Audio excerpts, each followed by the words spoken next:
Welcome to our channel. నేను మీ master Durga Prasad. మోడీతో ఢీ ప్రధానిపై పోటీ చేసే అజయ్ రాయ్ ఎవరు?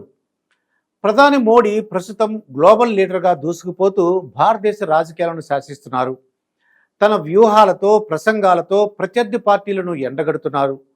ముచ్చటగా మూడోసారి 400 సీట్లతో అధికారంలోకి రావాలనే వ్యూహంతో పార్లమెంట్ ఎన్నికలకు వెళుతున్నారు.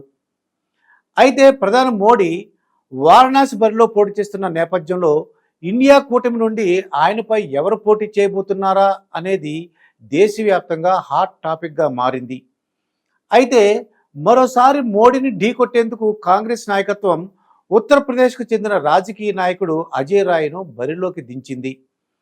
ప్రస్తుతం ఆయన ఉత్తరప్రదేశ్ కాంగ్రెస్ అధ్యక్షుడిగా ఉన్నారు. అజయ్ రాయ్ను యూపీ కాంగ్రెస్ ప్రెసిడెంట్గా చేసి పార్టీ ఆయన రాజకీయ స్థాయిని పెంచింది. ఇండియా కూటమికి ఏర్పడడానికి కొన్ని నెలల ముందు ఆయనకు ఈ బాధ్యతలు అప్పగించారు. ఉత్తరప్రదేశ్ వంటి పెద్ద రాష్ట్రానికి కాంగ్రెస్ పార్టీ అజయ్ రాయ్ను అధ్యక్షుడిగా చేయడం అక్కడ రాజకీయ వర్గాల్లో చర్చనీయాంశంగా మారింది. యూపీలో కోల్పోయిన రాజకీయ ప్రాబల్యాన్ని తిరిగి పొందేందుకు కాంగ్రెస్ నిరంతరం ప్రయోగాలు చేస్తూనే ఉంది. యూపీలో పోరాట పటిమతో ప్రజలతో కాంగ్రెస్ను అనుసంధానం చేయగల రాష్ట్ర అధ్యక్షుడిగా పార్టీకి ఒక లీడర్ అవసరమైన నేపథ్యంలో అజయ్ రాయ్కు బాధ్యతలు అప్పగించింది. అంతేకాదు, వారణాసిలో మోడీపై పోటీ చేసేందుకు కూడా బరిలో దింపింది కాంగ్రెస్ నాయకత్వం. అయితే అజయ్ రాయ్కి భిన్నమైన హోదా, వ్యక్తిత్వం ఉంది. శక్తివంతమైన దూకుడుగా ఉండే నాయకుడిగాను గుర్తింపు ఉంది. ఇక అజయ్ రాయ్పై 16 కేసులు నమోదయ్యాయంటే ఆయన దూకుడు ఏ స్థాయిలో ఉందో అర్థం చేసుకోవచ్చు. ప్రధాని మోడీపై ఎన్నికల్లో పోటీ చేసేందుకు అజయ్ రాయ్ 2 సార్లు ముందుకొచ్చారు. అయితే గత కొన్ని నెలలుగా అజయ్ రాయ్ బలం అనూహ్యంగా పెరుగుతూనే వస్తుంది. కానీ వారణాసిలో ప్రధాని మోడీకి వ్యతిరేకంగా ఓట్లు వేయించుకోవడం అంత సులభం ఏమి కాదు.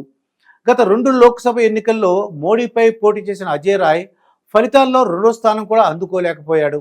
2014 లోక్సభ ఎన్నికల్లో అజయ్ రాయ్కు దాదాపు 75,000 ఓట్లు వచ్చాయి. అయితే 2019లో అజయ్ తన ఓట్ల శాతాన్ని పెంచుకున్నారు. ఆయనకు 1,52,548 ఓట్లు వచ్చాయి. అయితే ముచ్చటగా మూడోసారి మోడీని ఢీకొట్టబోతున్న అజయ్ రాయ్ వారణాసిలో గెలుస్తారా అనేది పక్కన పెడితే ప్రధానిపై పోటీ చేయడమే హాట్ టాపిక్. అయితే మోడీపై పోటీ చేయడానికి ఇతర నేతలు భయపడుతున్న నేపథ్యంలో అజయ్ రాయ్ ముందుకు రావడంతో దేశ రాజకీయాల్లో సంచలనంగా మారారు.